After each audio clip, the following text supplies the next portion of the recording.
dia, a paz do Senhor para os irmãos, para aqueles que estão nos acompanhando nesta manhã. Hoje eu gostaria de falar um pouquinho sobre igrejas ou culto contemporâneo. Esse material ele se encontra no livro Eclesiologia Contemporânea, Construindo Igrejas Bíblicas, Josimaber Rezende. Mas esse capítulo ele é bem especial, gostei muito dele, eu gostaria de compartilhar contigo. Ele começa dizendo assim que a igreja evangélica ela só conseguirá alcançar as próximas gerações se dedicar-se a atender às necessidades apresentadas por elas. É por isso que o culto e a igreja celebra, deve ter esse propósito. O culto que a igreja celebra deve ter esse propósito. O culto, meus irmãos, não deve necessariamente agradar aos líderes da igreja ou à equipe pastoral, mas as gerações que a igreja quer alcançar e pelas quais se interessa. Há quem diga que o culto deve ser prestado a Deus, e é absolutamente correto. De fato, o culto deve ser prestado a Deus, mas as pessoas que prestam o culto precisam sentir a vontade ao fazê-lo. Então existem pastores que se preocupam apenas com a questão teológica. Não está errado. Mas, porém, eles se esquecem das outras partes que envolvem o culto. Aí é um erro. O que, de fato, é um grande equívoco. E a verdade é que os líderes cristãos, eles precisam cada vez mais desenvolver a visão de planejar um culto capaz de atender às necessidades da geração atual. Enquanto essa geração não tiver suas necessidades atendidas, será muito difícil alcançarmos o seu coração. A contemporaneização do culto é uma grande questão a ser pensada na atualidade. E é por isso que a igreja evangélica brasileira, ela precisa de uma forma geral dedicar-se a fazer uma revolução eclesiológica. E isso implica abandonar um culto fora de moda e abraçar um culto contemporâneo. O sucesso de uma igreja contemporânea, ela passa pela questão do culto. Porque o culto é o cartão de visita de uma igreja. Se alguém visita uma igreja pela primeira vez e não se sente impactado, dificilmente essa pessoa retornará. Pois a primeira impressão é a que fica. E jamais, escute o que eu estou te falando, jamais nós teremos a oportunidade de causar uma segunda boa primeira impressão dessa pessoa que nos visitou. Este capítulo do Josimaber, ele é dedicado à questão contemporânea, ou questão do culto contemporâneo. Pois uma igreja contemporânea é aquela que apresenta um culto equilibrado, saudável e atual. É por conta disso que nós vamos tratar de algumas outras questões. Primeiro, como criar um ambiente de um culto inspirador. O que eu posso fazer? Quais as medidas? De que forma eu posso planejar? Então, o primeiro passo para se realizar um culto inspirador é definir seus blocos necessários. E quando eu falo na liturgia do culto. O que você vai definir para que esse culto realmente possa inspirar as pessoas que o assistem, as pessoas que vão até as igrejas. Um culto contemporâneo, ele não pode ser cheio de quebras, falo de buracos negros, e paradas que desconcentram os participantes. Provavelmente você já participou, nós participamos de culto, os quais a gente senta, levanta, e acontece todo o tempo, os avisos são colocados entre uma música e outra, e de vez em quando surge uma pessoa que se acha no direito de dar uma palavrinha. O culto, meus irmãos, que alcança o coração das pessoas, ele tem simplicidade e espiritualidade. Então, o culto que alcança o coração das pessoas, ele tem duas coisas. Primeiro, ele tem simplicidade, e segundo, ele tem espiritualidade. Não é um culto mais longo, mas apesar de tudo isso, consegue realizar tudo o que precisa no período máximo de 1h30. Veja que eu estou falando 1h30. Na igreja em que nós atuamos, o pastor Josimaber, ele dá um exemplo que o culto dele é dividido em 3 principais blocos. Ele tem 3 blocos na qual ele faz o culto dele. Ele tem o louvor, ele tem a mensagem e ele tem os avisos. E aí ele diz assim, o momento do louvor e adoração é relativamente longo e dura cerca de 40 minutos. Durante esse tempo, ele informa que não há quebras. Então são 40 minutos louvando e adorando a Deus, né? Buscando a presença de Deus. E não tem o famoso senta, levanta, não. As pessoas acompanham tudo em pé ali, adorando e bendizendo o nome do Senhor. Embora as pessoas estejam à vontade para se sentar quando bem entenderem. Ele diz que começa o culto orando, parte para as canções, e entre a música e outra, ele realiza um momento de intercessão, o de dedicação de dízimos e ofertas. Já o segundo momento, já que o primeiro momento é o dedicado ao louvor, 40 minutos, ele diz que o pastor, o pastor que irá pregar, ele tem até 40 minutos para realizar sua meditação, de maneira simples, direta e com utilização de recursos visuais, ou seja, apresentações em PowerPoint, vídeos e etc. A linguagem utilizada pelos pastores é mais coloquial e com a menor incidência possível do evangeliquez. Só lembrando que evangeliquez aí são palavras, frases decoradas aí, que em vez de aproximar as pessoas, faz com que elas se afastem ou não preste atenção nas mensagens. O último momento agora do culto, que é o terceiro bloco, ele dura cerca de 15 minutos. E é quando, de 15 a 20 para dar 1h30, né? Então é quando oramos pelo desafio que Deus colocou no coração de cada um durante o culto. Cantamos uma canção que faz referência àquilo que foi pregado. Agradecimento aos visitantes. Falamos brevemente sobre a visão da igreja e damos os avisos da semana. O culto todo acontece no máximo em 1h30. Nada mais do que isso. Todavia, para que isso aconteça, há um longo caminho a ser percorrido. As coisas, pelo menos nessa área, não acontecem do dia para a noite. Você vai ter que se organizar para que isso aconteça.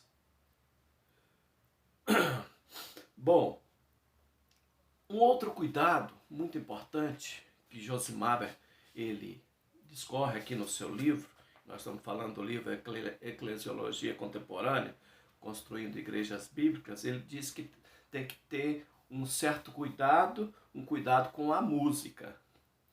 A música, ela nos ajuda a exaltar a Deus, a entrar na sua presença e a entregar a Ele o controle do culto. O tempo indicado para o momento de exaltação pode variar de 20 ou 45 minutos, dependendo do estilo, da cosmovisão da igreja.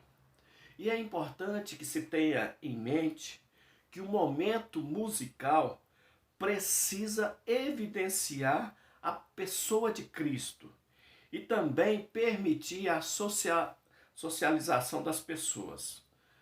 Tem um autor, Joel Cosmiquei, ele diz que entrar na presença de Deus é uma importante parte do momento da exaltação que nós fazemos a Deus. Dentro disso, do cuidado com a música, uma coisa importantíssima que devemos fazer é escolher um estilo.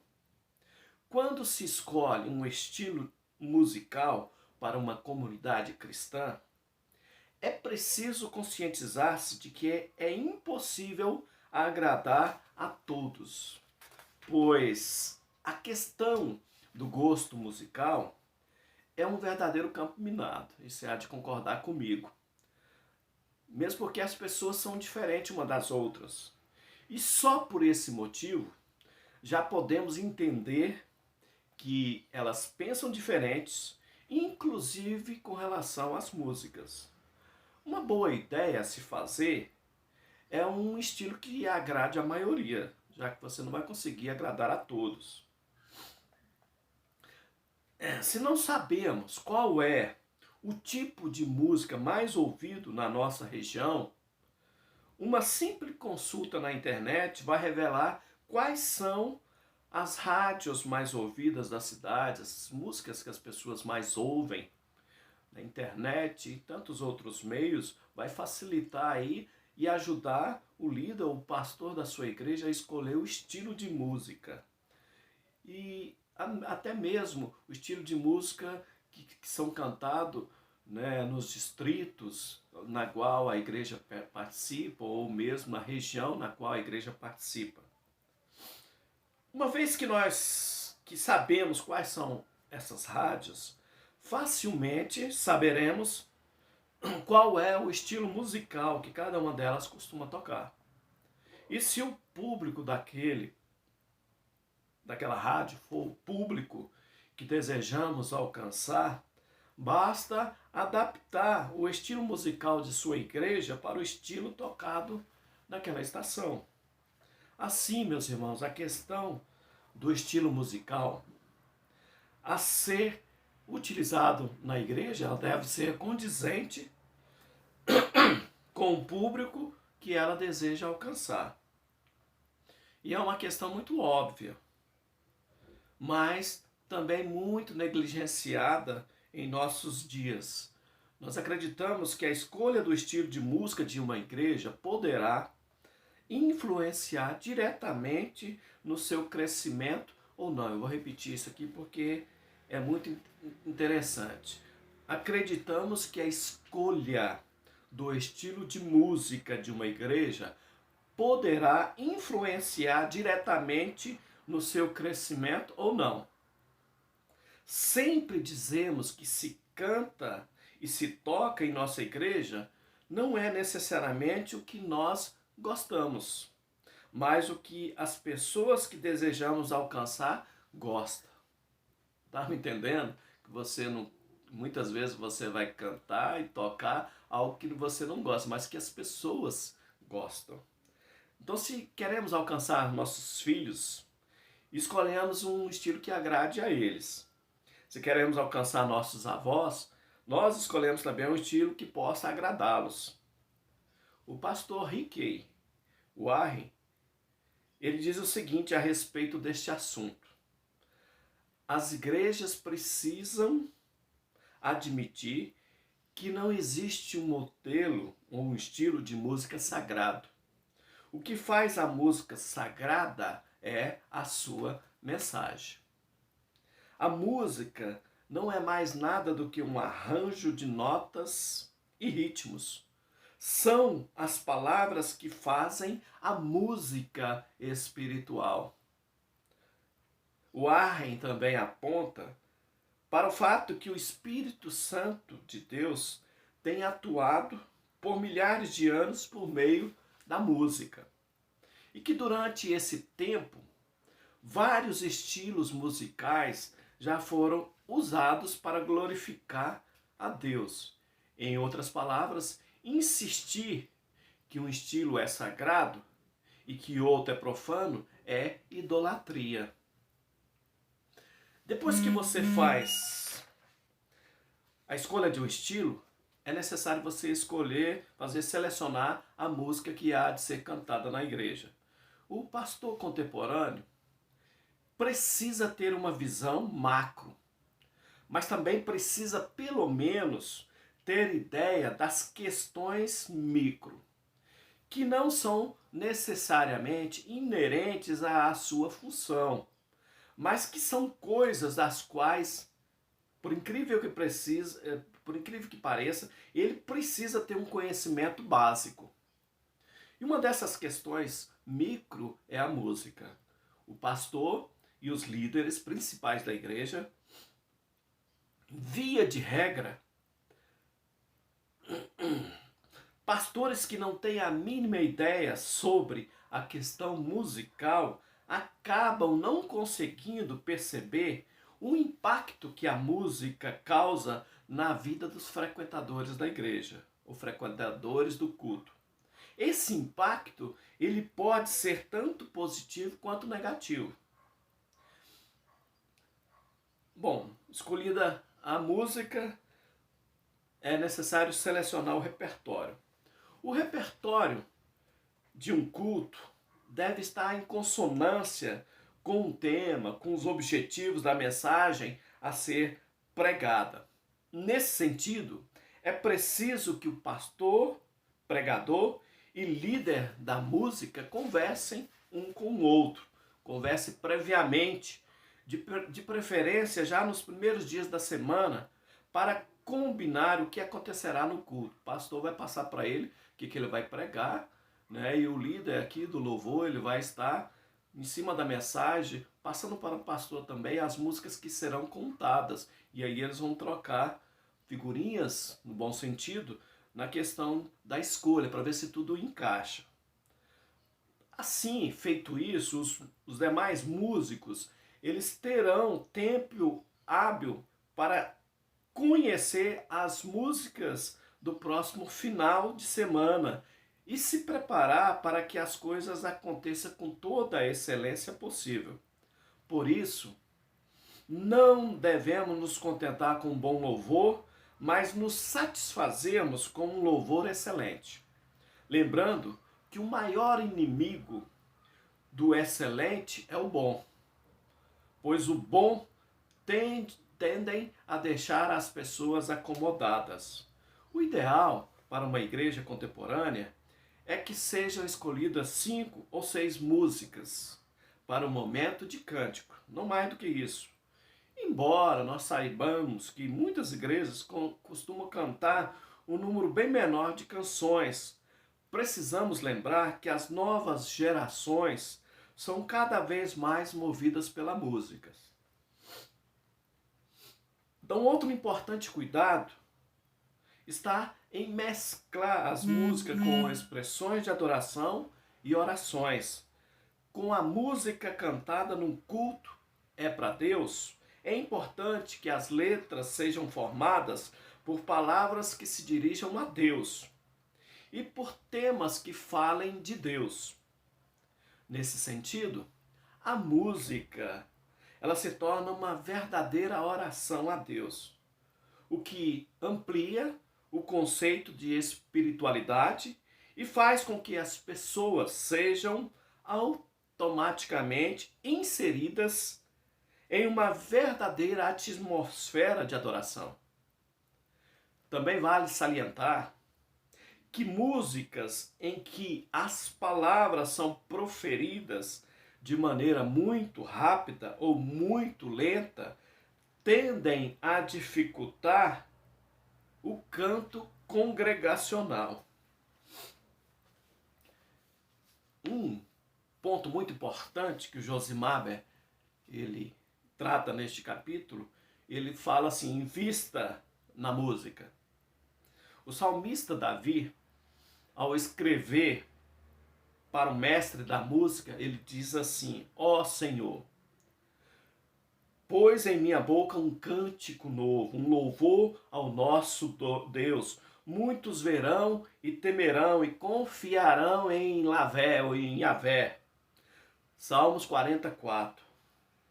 A correta interpretação desse salmo nos leva a entender que as pessoas que ouvissem o cântico a ser cantado poderiam temer a Deus e confiar nele.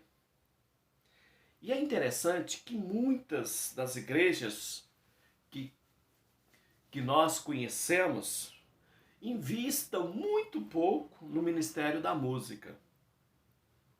E isso é um problema quando você investe muito pouco na área da música. Então é interessante que existam situações em que a música cantada pode tocar o coração das pessoas de uma forma que a mensagem do pastor não consegue.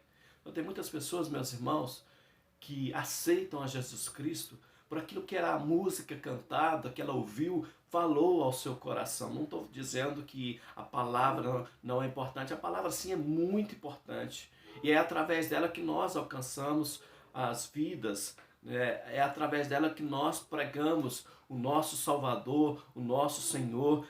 E isso eu falo de mensagens cristocêntricas. Então, investir na música é investir numa ferramenta absolutamente evangelística.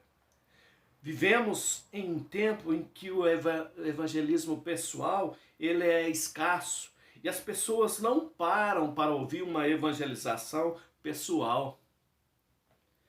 Mas o interessante é que elas param para ouvir uma música. Vai para uma praça, faça essa experiência. Começa a louvar e bendizer ao Senhor Jesus Cristo. Você vai ver que muitas pessoas vão se aproximar. Mas aí parte para a palavra para você ver quantas vão ficar ali. Ainda que seja uma boa pregação. A música também é capaz de formar o caráter e os valores das pessoas, porque é uma comunicadora nata de valores. E a letra de músicas que as gerações comunicam uma ideia ou um valor específico. Isso quer dizer que a igreja também precisa usar a música para propagar valores espirituais. E é por isso que o investimento na música não deve ser ignorado ou subestimado pelos pastores e líderes da igreja. Um outro cuidado que nós devemos ter, além da música, é o cuidado com a mensagem. O sermão, ele é, sem dúvida, a parte mais importante de um culto. Por isso, é preciso haver uma preocupação constante com a centralidade da pregação. A mensagem a ser transmitida em um culto deve ter uma ligação direta com as músicas cantadas, antes e depois dela. Ou seja, a mensagem não pode ser um elemento estranho ou descasada dentro do culto, e o culto não deve ser uma coxa de retalhos. O pico, meus irmãos, de um culto bem organizado e planejado está na mensagem pregada. O culto contemporâneo inicia com um bloco de louvor e da adoração e vem num crescente que culmina com a mensagem que será pregada. Essa, por sua vez, a mensagem precisa ter uma teologia apropriada e capaz de levar os ouvintes a uma decisão. Pois se o ouvinte não for levado a isso, a mensagem deixa de ser desafiadora e passa a ser apenas uma palestra ou uma exposição. Preparar uma mensagem. Bom, pastor Josimar, ele conta aqui uma história que diz, e ele quer crer que seja apenas uma história, uma parábola, que não seja uma história verídica. Ele conta-se que um pregador costumava preparar os seus sermões dominicais de joelhos. E não é porque ele orava, mas porque enquanto sua esposa dirigia o culto em direção à igreja, ele se colocava no banco de carona e esboçava rapidamente o seu sermão em cima dos joelhos. Os membros da igreja, insatisfeitos com as mensagens pregadas, acabaram por descobrir como e quando o pastor preparava seus sermões. Foi aí que a liderança da igreja tomou uma decisão. Eles chamaram o pastor e comunicaram: pastor, nós decidimos que vamos alugar uma casa pastoral num bairro bem distante da igreja, porque entendemos que assim o Senhor terá terá bem mais tempo para preparar os seus sermões. Se a história ela é verídica ou verdadeira, não há como se comprovar. Mas o que se pode assegurar ouvindo essa história é que há muitos, e não poucos, pastores que não se preparam adequadamente para o momento da mensagem. E isso, de fato, é verdadeiro. Essa semana passada eu estava ouvindo uma pregação numa live das nossas igrejas e eu vi o total despreparo do pastor que pregava. Ele escolheu um texto, ele leu o texto e abandonou o texto, não falou mais nada sobre esse texto. Isso tem ocorrido demais. Então, se você escolher um texto, é como se fosse um casamento, você vai morrer com ele. Você vai pregar sobre ele. Então tenha cuidado até em selecionar e escolher o texto que você vai pregar. Muitos dos pastores não levam em conta o momento da pregação é o horário nobre que tem com a sua congregação. Ou seja, é um momento nobre que você tem com a sua congregação de pregar a palavra de Deus. A gente pode até ter um exemplo aí das emissoras de televisão que tem o seu horário nobre, Jornal Nacional, que é o momento em que a maioria das pessoas estão diante da televisão. E o pastor também, ele tem o seu horário nobre e ele precisa saber aproveitar esse momento da melhor maneira. Bom, você é um pastor local, eu sou um pastor local e eu sei que o meu momento nobre, já que meu culto começa às 19h30, por volta das 20h10, 20h15, eu tenho o meu momento nobre de pregar a palavra de Deus. E eu sei que ali eu tenho que fazer da melhor forma possível. Eu preciso me preparar adequadamente.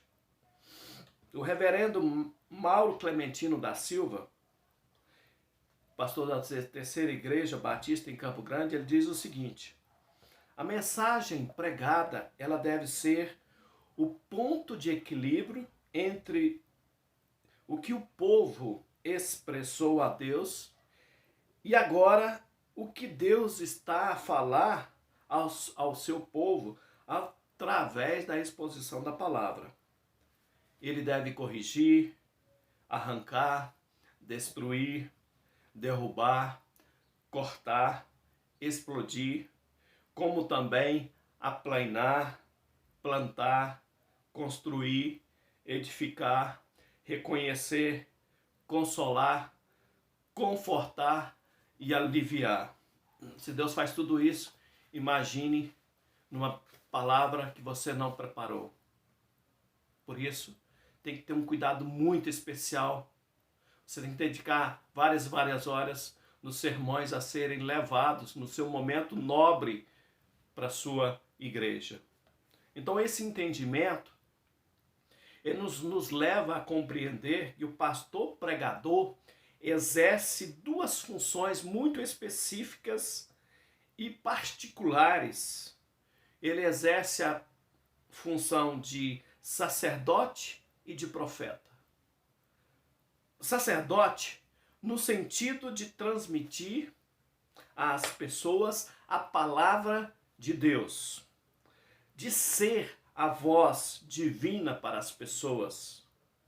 E profeta no sentido de dizer ao povo que Deus deseja que ele corrija em suas atitudes e comportamentos. Tá bom, meus irmãos? Eu vou parar por aqui. É um capítulo muito interessante do livro do Josimar, que eu coloco aí para vocês, tá? Esse livrinho aí, muito bonitinho. A gente está fazendo mestrado em ministério e professor e doutor Carlos Wailati, ele passou para que a gente possa ler, e eu peguei esse capítulo que ele é bastante interessante para poder edificar as nossas vidas e para que a gente possa corrigir alguns erros na liturgia dos nossos cultos. Fica com Deus, que Deus possa te abençoar poderosamente nesta manhã.